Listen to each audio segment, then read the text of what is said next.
Well, there's probably no better way to grow up than growing up on a ranch. By God, there's a cow. But growing up on the border, it was just interesting to never really see or hear or think of anybody being out there in that remote ranch. And then as I was getting older, realized there's 200-300 people a night going through there.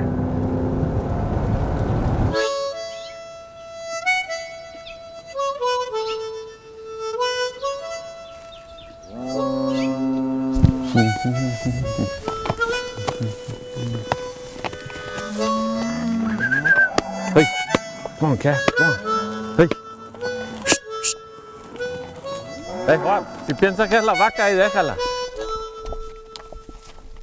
Backtracking to time, say, 30 years ago, there was a steady flow of illegals coming through our ranch, and they usually would ask if we could give them a couple of days' work. Ahí apártalo. Whether or not they were going to go further north or not, but they'd come over and work for you. And there was nothing extraordinary about it. It wasn't a big deal to go across the line. It wasn't a big deal for them to come over here. And then in the 80s, it started changing.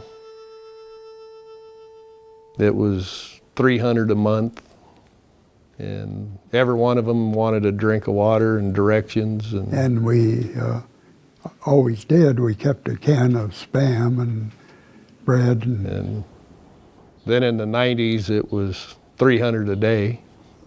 And they just stole stuff and broke stuff, and trucks stolen, cars stolen, saddles. Had 2 horses stolen, got one back. But what's happened since the mid-2000s is the cartels took over the human trade as well as the drug trade. That's what the whole border's about now, just money. It isn't about immigration, it's about smuggling.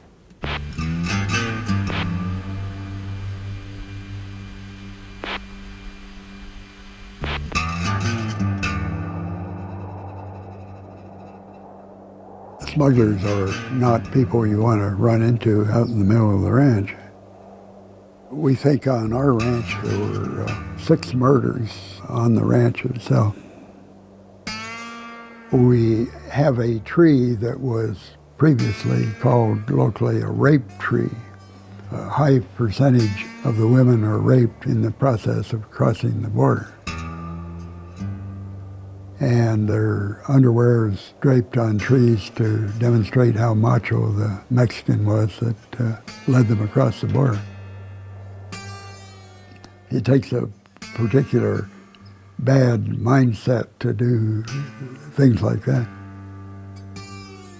Yeah, they cut both sides. And down here a little bit, they were, well, here it is. They're just cutting it tall enough to get a truck through. Instead of cutting all the way up, they do it here. Wouldn't need a ladder. These are concreted, but no rebar. So they'd score the edge of it and then put a toe strap and break it. So I haven't had any positive effect from having a fence. We got permanent cameras, we got radar units, we got portable cameras, and none of that has worked because there isn't enough Border Patrol to respond to the traffic that's coming through it. This isn't a humanitarian deal anymore.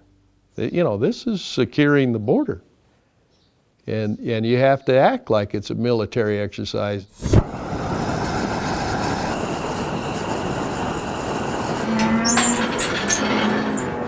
Yeah, there's definitely 2 sides to it. There definitely is. The 2 sides are, what we did today, working outside with my hands and actually producing something every day. I don't know, it's kind of living the dream. That's what I always wanted to do, so that's what I do. It doesn't get a whole lot better than that, so. The other side of that is if there's criminals coming through here and smuggling drugs and smuggling people, all the criminal activity that goes along with it.